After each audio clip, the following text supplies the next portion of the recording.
Permanece presa a mulher que assassinou a colega de quarto com óleo quente durante uma discussão em Santa Luzia.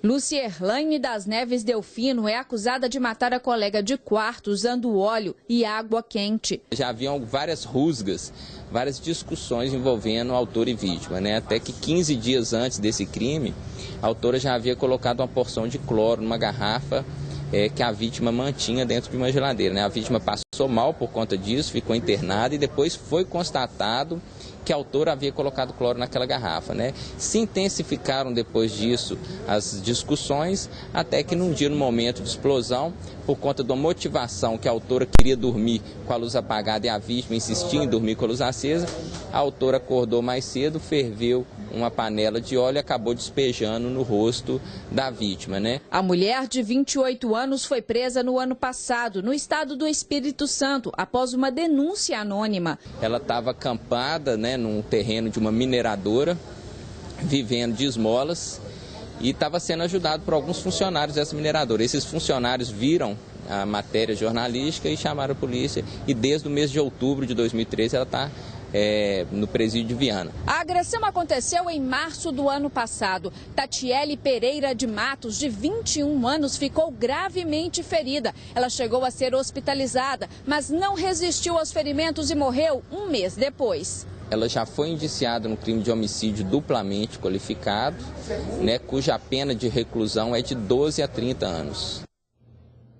A Polícia Federal indiciou o ex-ministro das Comunicações, Pimenta da Veiga, por lavagem de dinheiro. Segundo o inquérito, o pré-candidato ao governo de Minas pelo PSDB é acusado de receber R$300 mil da agência de publicidade de Marcos Valério, condenado pelo Mensalão. Pimenta da Veiga concedeu hoje entrevista à rádio Band News FM. Acompanhe. No ano de 2003, algumas empresas me procuraram, me constituíram advogado, e entre elas a SMPIB, que era uma das empresas mais conceituadas de Minas Gerais, na área de publicidade.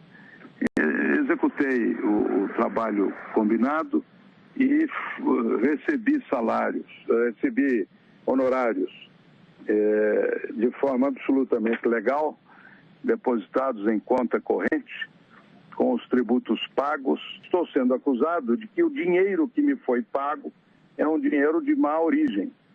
Mas como é que um advogado pode saber se os honorários que está recebendo têm uma origem ilícita? Agora, com a minha candidatura, o assunto foi aberto num inquérito novo e as consequências são essas que a imprensa tem divulgado. Carlos Lindenberg, o que pode acontecer com o pré-candidato Pimenta da Veiga? Boa noite. Boa noite, Monique. Olha, é uma situação incômoda para o candidato Pimenta da Veiga. Evidentemente que, do ponto de vista criminal, o processo vai ocorrer. Do ponto de vista político, haverá certamente uma exploração da oposição em cima desse fato. É um episódio que ninguém quer, na abertura de uma campanha, uma situação como essa. É uma situação delicada, mas também é muito cedo para que se possa fazer uma avaliação mais precisa das consequências desse ato. E você acha que esse inquérito abala a candidatura dele de alguma forma? Então, como eu disse, é muito cedo para se ter uma avaliação mais precisa dos abalos que essa revelação pode provocar na candidatura do Pimenta da Veiga. É um político experiente, supõe-se que pode dar boas explicações. Essas explicações devem ser convincentes para que o eleitor possa absorver o que ele quer passar. Vamos ver com o passar dos tempos, dos dias, dos meses, o que pode acontecer. E por que essas coisas costumam aparecer em período eleitoral? Olha, Monique, porque de uns tempos para cá, as campanhas eleitorais são muito acirradas e de debates menos ideias, propostas, etc., começa a pegar acusação aqui, acusação... É um fato comum, lamentável, em que o programa de governo fica em segundo plano. Começa a aparecer denúncias, dossiês contra os candidatos. Isso acontece para todo lado, no plano federal, no plano estadual, é um jogando contra o outro. É lamentável, mas acontece.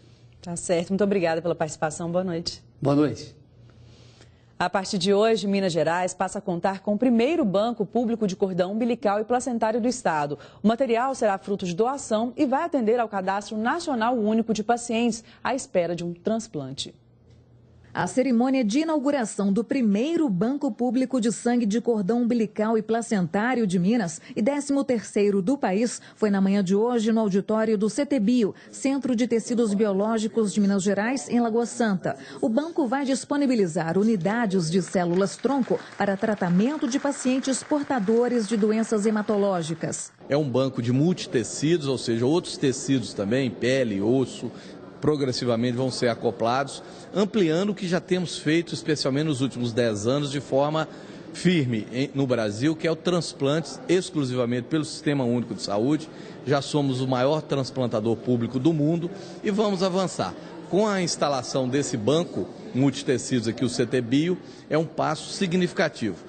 A unidade servirá para atender ao Cadastro Nacional Único de Pacientes à espera de transplante, ligado a um banco internacional. O armazenamento é feito no anonimato. Não há riscos para a gestante nem para a criança, já que todo o procedimento é feito depois do parto. O sangue do cordão umbilical tem maior chance de ser compatível se comparado com o líquido retirado da medula óssea. A captação e a triagem clínica do potencial doador e também a coleta do sangue do cordão umbilical e placentário vão ser realizadas em um primeiro momento em maternidades parceiras, como Sofia Feldman e também a do Ipseng. Inicialmente, depois da inauguração, nós temos um período de aproximadamente 1 ano, onde a gente faz a coleta e valida todos os processos. Vamos estar ligados à maternidade Sofia Feldman e à maternidade do Ipseng, onde as mães vão ser procuradas e convidadas a participar desse programa. Levantamento mostra que doadores ideais, ou seja, irmãos compatíveis, só estão disponíveis em cerca de 30% das famílias brasileiras. Para o restante, 70%, é necessário identificar um doador alternativo a partir dos registros de doadores voluntários e bancos públicos de sangue de cordão umbilical. No Brasil, dos 1.324 pacientes nesta situação, 115 são de Minas Gerais. E Minas Gerais lidera o ranking de desistências do programa Mais Médicos. Segundo o Ministério da Saúde, 117 municípios mineiros registraram abandonos. O número corresponde a quase 40% do total de desistências registradas no país. Em segundo lugar está o Piauí, com 28 casos, seguido pelo Mato Grosso, com 26. Mais de 4 mil cidades aderiram ao programa. Cerca de 14 mil médicos foram contratados pelo programa do governo federal.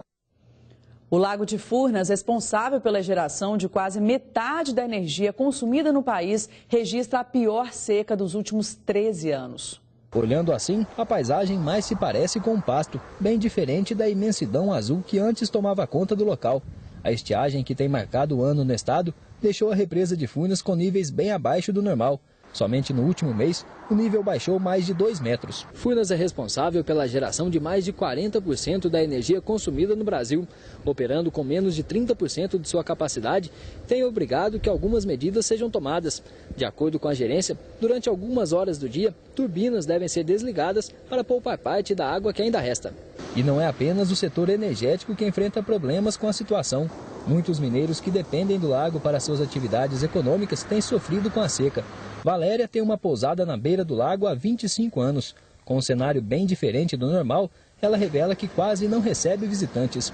Está muito sério a situação, porque na pousada não tem hóspedes. O pessoal, para se hospedar, não procura. Segundo a Associação dos Municípios do Lago de Furnas, a represa banha 34 cidades apenas no sul de Minas. E com o reservatório operando 11 metros abaixo do normal, a situação já pode ser considerada crítica. Eu considero até mais do que crítica, muito crítica, porque nessa época do ano o lago deveria estar com um nível bem elevado. Ele destaca ainda que caso não chova nos próximos dias, a situação pode piorar e os prejuízos a longo prazo devem ser grandes. Nós estamos aí já chegando no período de seca, de estiagem, né? E a estiagem já vem prolongada de muitos meses e com certeza ela vai perdurar por mais alguns meses. Isso afeta muito a nossa região. A seguir, torcidas organizadas do Cruzeiro e do Atlético são punidas. E ainda o espetáculo de fé e tradição na Praça da Liberdade. Agora são 7h09, eu volto já. Jornal Band Minas.